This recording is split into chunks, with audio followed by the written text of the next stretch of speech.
बिस्मिल्लाहिर्रहमानिर्रहीम एंड अस्सलाम वालेकुम। How are you guys? My name is Hidayatullah और आप देख रहे हैं हसन ऑनलाइन एजुकेशन। सो आज हमने न्यू चैप्टर को स्टार्ट किया है जो कि इंट्रोडक्शन टू स्पेक्ट्रोस्कोपी के हवाले से है। आज हम इंट्रोडक्शन टू स्पेक्ट्रोस्कोपी पढ़ेंगे और जिसमें से हम मेन फोकस करेंगे principle and instrumentation of ultraviolet rays, IR, NMR and mass spectroscopy. इन चीज़ों के बारे में हम फोकस करेंगे जो कि मेन हम फोकस करेंगे प्रिंसिपल एंड इंस्ट्रूमेंटेशन। सो आज का लेक्चर जो है वो हमारा है इंट्रोडक्शन टू स्पेक्ट्रोस्कोपी के हवाले से है। लेकिन लेक्चर को स्टार्ट करने से पहले आप सबसे गुजारिश है कि हमारी इस वीडियो को लाइक, शेयर और सब्सक्राइब करना मत भूलिए और साथ साथ बेल आइकन को प्रेस करें ताकि हमारे आने वाली हर नई वीडियो का नोटिफिकेशन आपको बर वक्त मिल सके। सो चलिए स्टार्ट करते हैं। देखिए आज का जो हमारा लेक्चर है वो इंट्रोडक्शन टू स्पेक्ट्रोस्कोपी के हवाले से है जिसमें से हम पढ़ेंगे प्रिंसिपल एंड इंस्ट्रूमेंटेशन ऑफ, किस चीज की प्रिंसिपल और किस चीज की इंस्ट्रूमेंटेशन के बारे में हम पढ़ेंगे। UV ultraviolet rays, IR infrared rays, NMR nuclear magnetic resonance and mass spectroscopy, इन चीजों के बारे में हम पढ़ेंगे। इन चीजों के बारे में पढ़ने से पहले हम ये जानना चाहते हैं कि व्हाट इज स्पेक्ट्रोस्कोपी, कि स्पेक्ट्रोस्कोपी क्या है, इसके अलावा स्पेक्ट्रम क्या है, इलेक्ट्रोमैग्नेटिक रेडिएशन क्या है, EMR क्या है एंड इलेक्ट्रोमैग्नेटिक स्पेक्ट्रम क्या है। इन चीजों के बारे में हम थोड़ा सा पढ़ते हैं। सो देखिए what is spectroscopy. First of all हम ये जानना चाहते हैं या हम ये पढ़ेंगे कि स्पेक्ट्रोस्कोपी क्या है। So spectroscopy is the measurement of amount of electromagnetic radiation which is absorbed by a substances at various wavelength। इसका मतलब क्या है कि हम मेजरमेंट करते हैं, किस चीज की मेजरमेंट करते हैं, ऑफ इलेक्ट्रोमैग्नेटिक रेडिएशन, EMR की हम मेजरमेंट करते हैं which is absorbed by the various substances, जो कि मुख्तलिफ किस्म substances absorb करती हैं at various wavelength। This type of measurement is known as spectroscopy। For example देखें ये हमारे पास एक सैंपल ट्यूब है जिसमें हमारे पास मुख्तलिफ किस्म के कंपाउंड होते हैं। सैंपल में क्या है हमारे पास, यहाँ पर एटम्स भी हो सकते हैं, कंपाउंड भी हो सकते हैं, इसके अलावा किसी किस्म का मॉलिक्यूल भी हो सकता है इसमें एंड एटसेट्रा। डिफरेंट कंपाउंड इसमें या डिफरेंट मॉलिक्यूल्स या डिफरेंट एटम्स इसमें हो सकते हैं। यह हमारे पास एक सैंपल है, जब इस पर इलेक्ट्रोमैग्नेटिक रेडिएशन रेज पड़ती हैं। सो देखिए and further like such as, इसको इस एग्जांपल से हम समझाते हैं। फॉर एग्जांपल यहाँ पर ये क्या है, एम, ये इनी मॉलिक्यूल है, ये कोई भी मॉलिक्यूल हो सकता है, एटम्स हो सकता है या किसी किस्म का कंपाउंड भी हो सकता है। जब इस पर डायरेक्टली सनलाइट की रेज जो है वो पड़ती हैं then it will be converted into the excited state। ये क्या है, ये first of all ground state में है, ये एनर्जी एब्जॉर्ब करेगा। जब ये एनर्जी एब्जॉर्ब करेगा तो ये ग्राउंड स्टेट से एक्साइटेड स्टेट में जो है वो कन्वर्ट होगा। तो देखिए ये यहाँ पर ग्राउंड स्टेट में है, जब ये एक न्यू सनलाइट की रेस जो एब्जॉर्ब करेगा, हीट को जब एब्जॉर्ब करेगा, रेडिएशन को जब एब्जॉर्ब करेगा तो ये ग्राउंड स्टेट से जो है वो एक्साइटेड स्टेट में कन्वर्ट होता है। अब ये एक्साइटेड स्टेट में कितनी टाइम तक रहता है, देखें, and this will be remain in the excited state for a time of 10⁻⁻5 to 10⁻⁻7 second.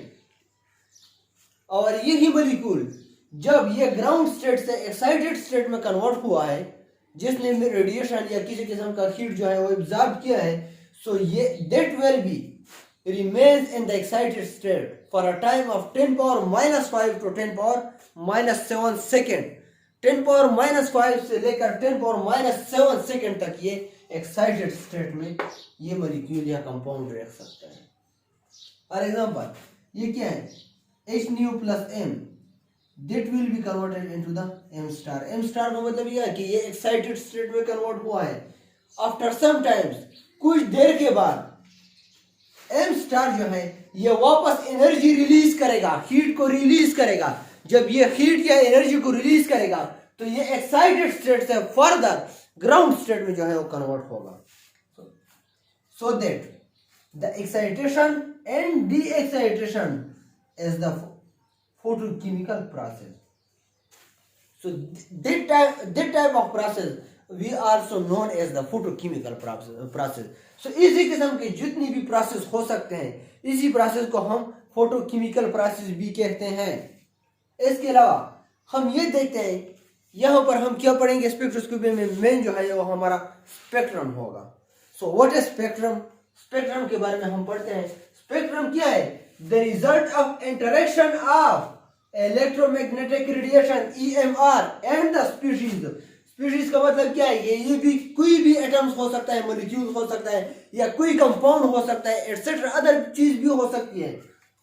And recorded as a plot of absorbance versus frequencies or wave number which will be in the form of peaks, जो कि peaks की सूरत में होती हैं। This type of peaks we also known as spectrum. So spectrum क्या है? देखें, स्पेक्ट्रम क्या है? द रिजल्ट ऑफ इंटरेक्शन, ये उसी चीज या रिजल्ट है। किस चीज की रिजल्ट है? Interaction of electromagnetic radiation and the species of. और स्पीशीज में हमने बताया कि स्पीशीज कौन कौन से हो सकते हैं? एटम्स हो सकता है, मॉलिक्यूल्स हो सकता है, कंपाउंड हो सकता है, एंड अदर थिंग्स भी हो सकती है। सो the result of interaction of electromagnetic radiation and species are recorded as a plot। और ये किस चीज में रिकॉर्ड होगा? ये एक किस्म का प्लॉट है। देखिए, ये फॉर एग्जांपल ये हमारे पास ये प्लॉट है। दे ये जो हमने डायग्राम ड्रा किया है, ये हमारे पास प्लॉट है। किस चीज के बीच में होगा? ये एब्जॉर्बेंस के बीच में होगा और वर्सेस फ्रीक्वेंसी या वेव नंबर के बीच में। ये जो ग्राफ है, ये वेव नंबर और फ्रीक्वेंसीज वर्सेस एब्जॉर्बेंस के बीच में जो है ये प्लॉट होगा। सो विच विल बी, जो कि हमारे पास ये देगा, क्या देगा? स्पेक्ट्रम देगा in the form of peaks. So this type of graphs और this types of recorded is known as spectrum. For example such as, ये हमारे पास एक ग्राफ है, ये एब्जॉर्बेंस है, और यहाँ पर क्या है? ये हमारे पास वेव नंबर है। ये जितनी भी है ये हमारे पास क्या है? वेव नंबर है। तो देखिए, अगर हमारे पास किसी के नाम का अल्डिहाइड ग्रुप, यहां पर क्या करते हैं हम एक स्पीशीज पर इलेक्ट्रोमैग्नेटिक रेडिएशन पास करते हैं। देखिए यहाँ पर ये हमारे पास एक कंपाउंड है, स्पीशीज है, जिस पर हम इलेक्ट्रोमैग्नेटिक रेडिएशन पास करते हैं। जब ये पास करते हैं तो इसमें, तो ये हमें रिकॉर्ड में देगा in the form of peaks. Graph की सूरत में ये इस तरह पीक्स पेयर देगा। जब ये पीक्स देगा तो ये different wave length, wave number या फ्रीक्वेंसीज के बीच में होता है। फॉर एग्जांपल यहाँ पर हमारे पास एक पीक हमने ड्रा किया है, जो कि 1500 से लेकर जो 1500 के बीच, 1500 और 2000 के बीच में आते हैं। फॉर एग्जांपल ये हमारे पास क्या देता है? पीक्स 1700 टू 1750 ये वेव नंबर देता है। जब इसी पॉइंट पर ये पीक्स देगा तो इसका मतलब क्या है कि इसमें कोई अल्डिहाइड ग्रुप प्रेजेंट है। और ये क्या है? ये हमारे पास एक अल्डिहाइड हो सकता है, नहीं होता है, ये अल्डिहाइड होता है। फिर देखिए, जब यहाँ पर इस कंपाउंड में, इस सैंपल में हम इलेक्ट्रोमैग्नेटिक रेडिएशन को पास करते हैं, और जब यहाँ से फर्दर ये जो हम स्पेक्ट्रम देगा वो इन द फॉर्म ऑफ पीक्स होगा। और पीक्स जो है ये डिफरेंट वेव नंबर के बीच में होगा। फॉर एग्जांपल अगर यही पीक्स हो, देखिए 1500 से लेकर 2000 के बीच में है, पर 2000 से 1500 के बीच में फॉर एग्जांपल ये 1700 टू 1750 पर पीक देता है। तो इसका मतलब यह है कि इसी कंपाउंड में या इसी एटम में या इसी मॉलिक्यूल में क्या है? ये अल्डिहाइड ग्रुप है। अगर ये पीक्स यहां से लेकर, मतलब यह है कि 3500 और 4000 के बीच में देगा।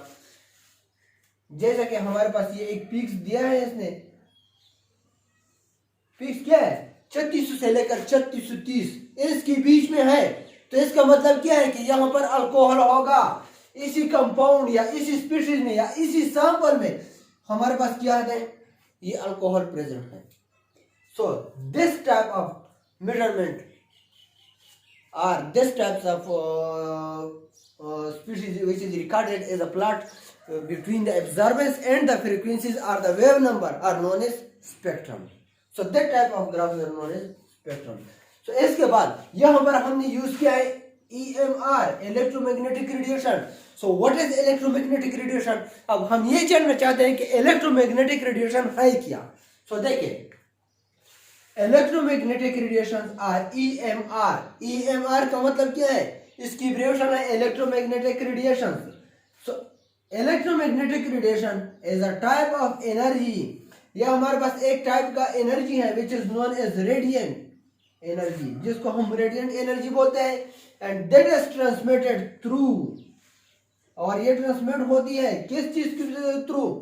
Through space at enormous velocities. ये स्पेस में हमारे पास क्या हो जाती है? ये ट्रांसमिट होती है with the different velocities. Different velocity के जरिए हमारे साथ स्पेस में जो है जितनी भी किस्म की जो है ये रेडिएंट एनर्जी जो है ये ट्रांसमिट होती है. तो इसी किस्म की एनर्जी को हम क्या बोलते हैं? Electromagnetic radiation, EMR. And the electromagnetic radiation, और इलेक्ट्रोमैग्नेटिक रेडिएशन है क्या, किस चीज पर मुश्तमिल है? यह हमारे पास डिफरेंट कंपोनेंट्स में पर मुश्तमिल है, like electric and magnetic radiation. So that type of radiation EMR means EMR consists of electric and magnetic components. और ये इलेक्ट्रिक एंड मैग्नेटिक ये बोथ के कंपोनेंट्स पर मुश्तमिल होते हैं EMR. सो इसके बाद हम ये जानना चाहते हैं कि इलेक्ट्रोमैग्नेटिक स्पेक्ट्रम क्या है. What is electromagnetic spectrum? So देखिए, electromagnetic spectrum it covers a very wide range of wavelength, जिसने कवर किया हमारे पास वेरी वाइड मुख्तलिफ वसी पैमाने पर जो है हमारे पास वेवलेंथ है. Like electromagnetic spectrum is divided into many regions on the basis of wavelength. So that's why electromagnetic spectrum जो है वो हमारे पास divided है into many regions. ये कई regions में divide है. जैसे कि हमारे पास क्या है, cosmic rays आते हैं, इसमें gamma rays आते हैं, x rays आते हैं, या ultraviolet region हो गया, IR region हुआ, visible region हुआ. इसके अलावा जो है माइक्रोवेव हुआ एंड रेडियो वेव हुआ.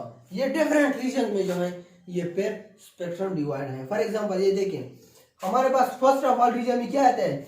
कॉस्मिक रेज आते हैं, और कॉस्मिक रेज की जो है वेवलेंथ तो क्या है? 10⁻⁴ एंगस्ट्रॉम. ये 10⁻⁴ एंगस्ट्रॉम हम पर हमें पीक दे देता है कॉस्मिक रेज.